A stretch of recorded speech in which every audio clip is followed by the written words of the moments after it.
Hey guys, how you going?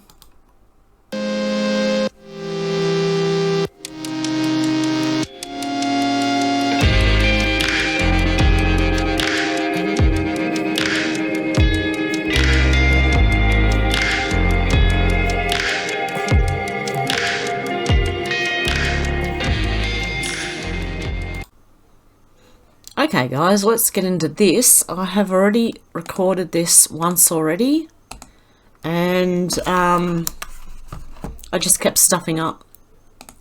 I don't know why I'm having trouble talking today. The first part of this is going to be on YouTube and Rumble and Bitchute, but the second part of this video is only going to be on Rumble and Bitchute, if I can get it up on Bitchute, because there are things here that I'm going to talk about that YouTube won't let me talk about. So let's get into it. Kids in 1995. Sticks and stones may break my bones, but words can never hurt me. Adults in 2021. Words are literally violence. This is ridiculous. What happened to that old saying? What happened to the saying, sticks and stones will break my bones and names will never hurt me? We seem to have all forgotten it. And now you've got adults running around all upset because someone said something. I think some people need to grow a backbone and let it slide off you like water off a duck's back. Things people say to you, well, they can hurt your feelings, but they're not going to break your arm or your leg or punch you in the face, you know, like it's words. Anyway, oh, my stomach's going nuts. From Dan Go at Fit Founder. When will the government be pro-exercise and healthy eating? What does exercising and healthy eating even mean? Well, it's different for everyone, but for my clients it means losing the weight, building muscle and increasing energy in a way that fits their lifestyle. Now, I agree with this because what has happened here is I was trying to do aerobics very slowly and gently, and I was using Aerobics Oz Style to do it. Well, they've taken down every full episode of Aerobics Oz Style from YouTube, and now you can only get clips. And if you don't put them together right, even though they're numbered 1 to 4, they're 5-minute clips that you have to put together to make the full 25-minute workout. The full workout's not there. The warm down's not there. And even if they're numbered, it's all out of order. So they've totally stuffed that up. So that's just great. So they don't care about your health. So what's all this about? You know, if it's not about health, what is it about? Because they don't care about your health. Then you've got Jack Posobiec, breaking. Whistleblower reveals National Guard troops in DC sent to hospital for undercooked food and meals with metal shavings in them.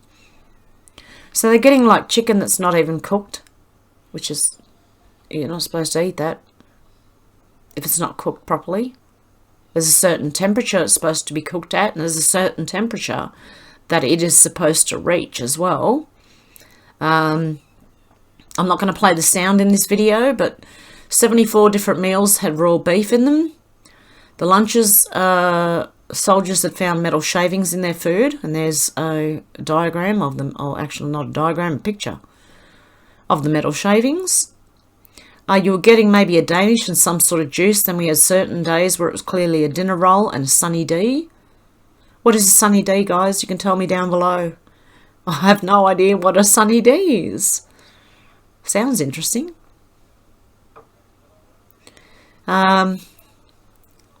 Temperatures of, they were going to spot check them and start having them add temperatures to it. And but then if you have to drive 30 minutes, well, that chicken has cooled down considerably. That's not what it's saying here, but I'm trying to summarize. It wasn't good from the start. Now it's had hours to become even more dangerous. So that is certainly something to be concerned about, and I would not be happy if I was one of the National Guard. I really wouldn't be happy with that. From Kirsty Alley, One of the greatest fears in this country is that an unlicensed person will cure something deemed incurable. Because you're not allowed to. Only the pharmaceutical and medical industry are allowed to come up with anything that will cure you. It's like the stuff I can't talk about. Oh, my stomach really went berserk then. But yeah, there's stuff that, there's stuff out there that could help people, but we're not allowed to talk about it. This is why I will be on Rumble after this talking about it. Brenna Spencer, it's crazy how trusting your immune system now means you're a conspiracy theorist. Isn't that interesting? So if you trust your immunity, you're now a conspiracy theorist. From Megan Minnelli, declare a state of emergency when there actually is an emergency. Daniel Andrews, MP for us Australians. Don't keep Victorians under draconian laws because you think there might be an emergency around the corner. Why does Victoria need a state of emergency when New South Wales operates fine without one? Now, I live in New South Wales and we were closed down for 3 weeks last year. We have had mask mandates, but I don't do that. So I just went about as normal. So anyway, city lawyers, I can't say too much on here. City lawyers at Lawyers City, what a disgrace. I'll wager they have better human rights and transparency in Fiji than we do in Victoria. Thanks to today's sellout by loony party members of Legislative Council. The Legislative Council needs to be abolished. They don't have an upper house in Queensland. We don't need one either. Listen to this. This is the Australian government. Now listen. Knows Ayes 19, Noes 18. Therefore, the third reading is passed. And pursuant to Standing Order 14.27, the bill will be returned to the Assembly with a message informing them that the Council have agreed to the bill with amendment. Okay, that gentleman is not Australian. And what's he head of? Who is this man? Who is this man? Who are these people? This doesn't seem right to me. I'm sorry. And it's not being racist. I believe that a country should be governed by their country people, by their people, not someone from outside that country. They shouldn't be governed by people from outside the country, and that's what that accent says. It's not an Australian accent at all. Okay, from Dean Anderson at germ_nation14, when the media assaults a politician relentlessly, it's likely that politician is not cooperating with the globalist agenda, such as Abbott. And I know a lot of people don't like Mr. Abbott, but that is mainly the media have done that. I know his wife was a Rothschild, but when you think about infiltration, I mean, was that what it was? I don't know. I'm just spitballing here again, guys. I always think of these strange things, but I do know that Abbott is okay, regardless of who he's married to. At Collins_Damon, the FBI can find Lady Gaga's stolen bulldogs. They can determine garage door pullers pose no imminent danger, but they can't find a pipe bomber. What does this say? Who does Pipe Boy really work for? And if you know about what happened on the 6th, you know that there were things placed around the White House. But the FBI can't find who did that. They can find Lady Gaga's dogs. By the way, Lady Gaga's dog walker was shot twice and killed. She offered a reward for her dogs. Not for information on who killed the dog walker. And don't get me wrong, I love animals too, but I do hold human life in high regard as well. So make of that what you will. But I do hold human life in high regard as well. Malcolm Roberts at M Roberts Queensland, Woolworths has abandoned a controversial trial of cashless stores. 6,000 people signed a One Nation petition calling on Woolworths to ditch the move. It followed from One Nation defeating a proposal to completely ban cash transactions over $10,000. So there you go. Where am I up to? There we go. From Not Another Nasty One at nasty1_not. Scott Morrison, why has the government of Australia allowed information of high-profile elites and a former Prime Minister, pedophile crimes, to be covered up for 99 years? Why won't you release this information? I'm sure that the rest of Australia would like to know too. Because they covered up all the pedophile crimes and they put it under an order for 99 years. We're not allowed access to that information, apparently, in Australia. From Prue McSween at McSween_Prue. So at Mark McGowan MP wants to continue his police state border control post-COVID. This is political prostitution. It's time for Scott Morrison to challenge this opportunist. Is Mark McGowan WA? Yes. Western Australian Premier. There are 3 places to look at. Queensland, Western Australia and Victoria. They are all run by Labor, I do believe. I could be wrong, but they were all, they're the ones shutting down their borders and their people. Do you think water should be a national security issue? And Malcolm Roberts says, I do. Without water, you don't have a country. Not long ago, the dams were dry, fires were ripping through the country, and farmers were on their knees. We need to build the Bradfield scheme, capture monsoon rain from the north, and pipe it anywhere we need. And we do, because the north of Australia gets a lot of rain. So Queensland, Northern Territory, all up across there gets a lot of rain, and it would be good to catch that. And you'd pretty much be able to supply Australia with water. You wouldn't have droughts, put it that way. This next one. This might be controversial, but it's about the Aboriginals in Australia. Actually, it's about people claiming to be Aboriginal who are not Aboriginal, and if I was an Aboriginal, I'd be pretty cranky with that, or angry. Cranky means upset, angry, whatever. Just, you know. From Josephine Cashman at Josie Amy Cashman. Does anyone know what a Winnanini is?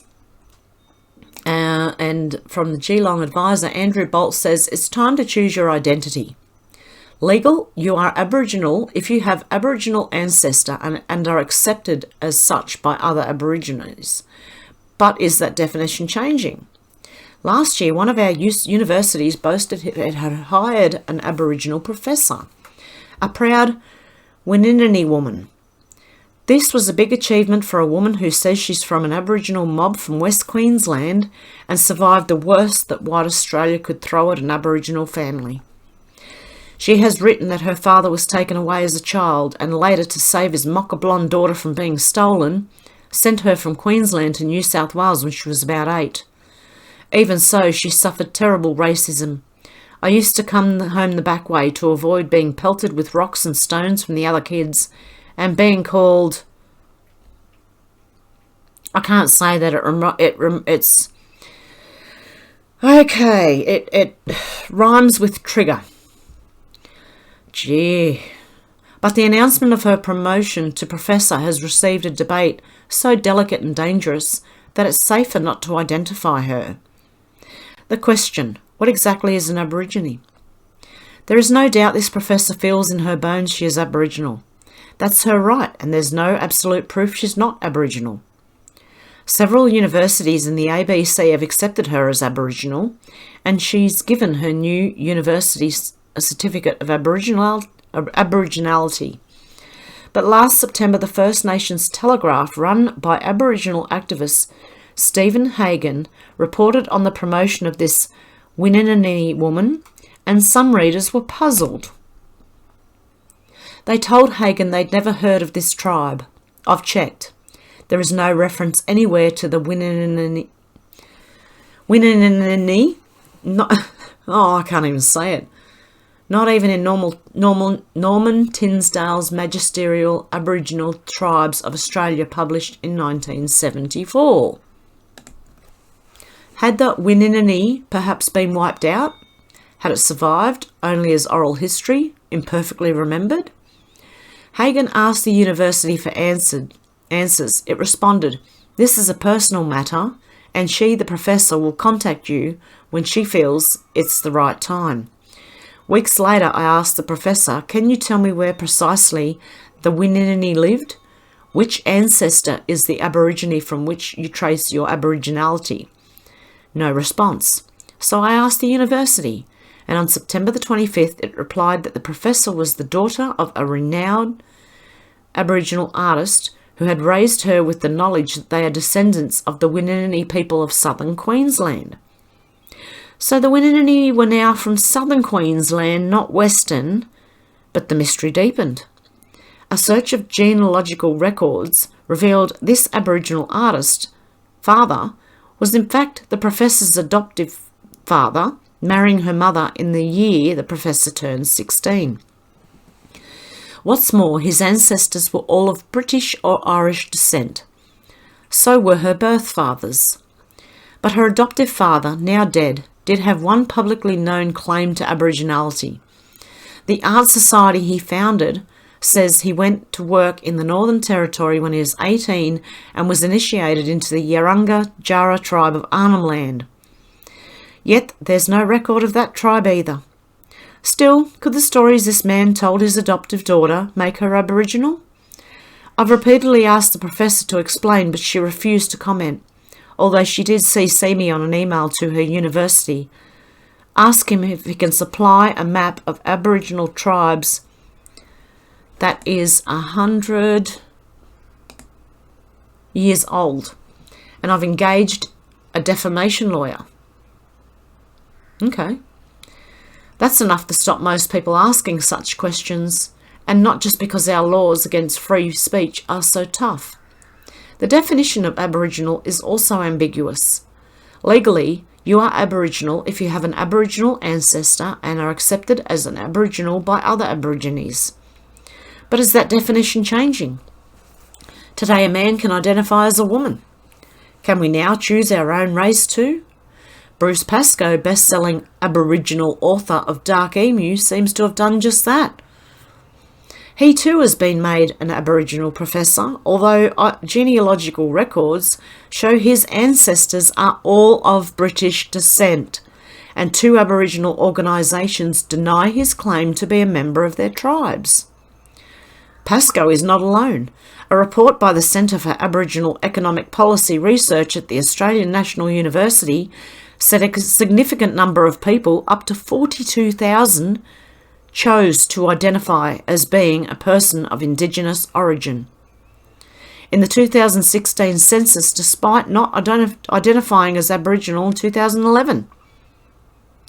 2 Deakin University researchers, Elizabeth Watt and Emma Cowell, conclude such a switch of racial identities is less about fraud than faith and fairness. White identities have lost appeal relative to Indigenous identities because of wider awareness of colonial injustice, an increased emphasis on autochthony, and the rise of environmentalism and holistic spiritualism. Is that where we are, as Aboriginal as we feel? Wow. And you do know that Aboriginals get paid more government benefit than normal people do. They get special rates for bank loans. Yeah, so that does not surprise me that people are defrauding the system, if you want to put it that way. And I believe anyone who has defrauded the system will end up having to pay it back. So there you go. If you're not Aboriginal and you're claiming to be an Aboriginal, you may have to pay any money or any benefits you have gotten back. At Jack Posobiec again, breaking Congresswoman Eleanor Holmes Holmes Norton demands Capitol barricades be taken down. We cannot have our capital closed off from the people. It makes the United States look like a totalitarian regime. And it does. Standing outside, it does not look good. This one from George Papadopoulos. Biden has yet to hold a solo press conference. This is disturbing. That's not the only thing. Also, what's from Anna Kate? What's the delay with Biden's State of the Union address? Is something wrong? The CPAC sounded more like a State of the Union address, and Biden hasn't done anything yet. Candace Owens at Real Candace O. I'm trending right now and would like to publicly offer a non-apology for having stated the obvious. People purporting to be feminists that have not spoken out about the transgen agenda, currently eating women's rights, are frauds. Biological men have no place in women's sports. And this is referring to biological males saying they're female and winning in women's sports. It makes me kind of think, what is the point in women playing sports at all if men can just come in and take over and win? Just because they say they're a woman. Melissa Tate at The Right Melissa also sticks up for Candace Owens. White liberals calling Candace Owens a black white supremacist is itself the white supremacy of liberals. How dare Candace think she can hold opinions outside of what we, as the white liberal stewards of blackness, have predetermined our opinions a black person should hold. And that's what BLM and Antifa are. And I don't know if you've looked at them under all those masks, and that most of the skin is white. And they're trying to... I mean, even during all the trouble that was going on in the US over the last year or so, when the riots were going on, black people were speaking to them saying, you have no right to do this. And most of the people were white liberals. In the 1960s, white liberal elites took the black father out of the black family and replaced him with white liberal women, social workers, as the stewards of the black home. So till today, white liberals literally think they own black people and can tell us what to think. Not me. White Democrat slave owners told black people that their number one defining characteristic was their skin colour. Nothing more. Today, white Dems continue to promote black people, defining their entire identity and existence through the lens of being nothing more than an oppressed black victim. It's a new form of slavery. It's mental slavery. Yep, well, the Democrats were the original slave owners, and I just don't understand why any person of colour would ever vote for a Democrat. But that's, I mean, I've never been black, so I don't know. I'm just solely speaking from an outsider's point of view. And please forgive me if I'm wrong, but George Papadopoulos at George Papa 19, we could see governors from both New York and California simultaneously resign within weeks based on their actions, which caused widespread death, destruction and loss of livelihoods. Plus they are creeps. So this is talking about the homes. The old people homes. For the person wondering how to stop it, I think it's going to stop. I don't know how soon or if it has already stopped, but I pray it's already stopped. Because we don't want any more. I don't care if they're elderly. They don't deserve to be put in that situation by the governors of these states. These people are insane. This one from Stephen Crowder at S. Crowder. What are the odds Biden even knows he's running the country? Alzheimer's in America.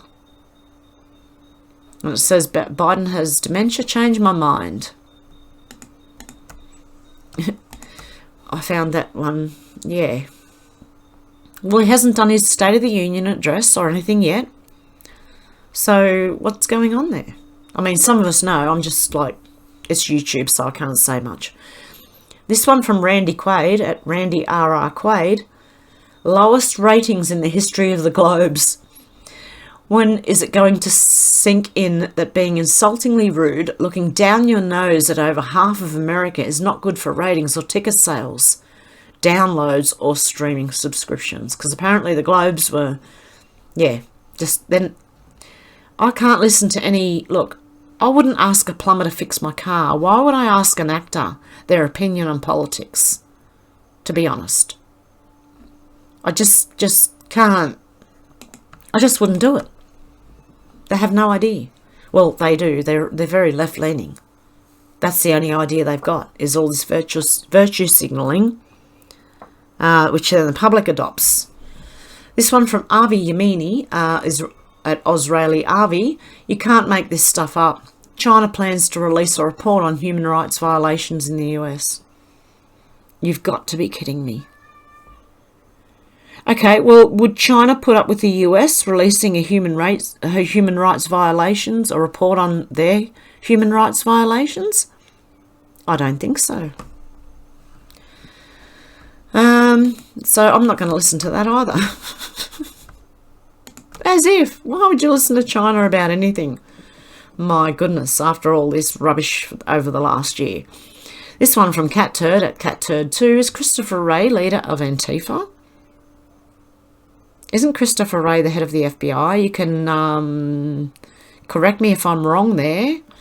Christopher Wray seems to love Antifa, is what I'm gathering from what I'm seeing on Twitter anyway. This one from Sean Hannity at Sean Hannity, breaking New York Governor Cuomo to be stripped of emergency COVID powers. And it's about time. And also, apparently, doesn't he have a brother who... here we go. From Wayne Dupre Media LLC, from the Wayne Dupre Show, blood thicker than news. CNN's Chris Cuomo says he can't cover scandal story on brother. Well, then he shouldn't be able to do news at all. He calls out everyone else. Move him to the mailroom. Not only that, I think this is a huge conflict of interests. You have one brother in media and the other brother as a governor. Yeah, I don't think that's all right. But that's just me. I mean, let me know what you think down below, guys. Okay, I'm going to end it for YouTube. This will continue on with Rumble and Bitchute, so if you would like to pop over there to see the second half of this video, please do. Okay, guys, I hope you have a good morning or good afternoon or good evening, and I'll talk to you soon. Okay, bye.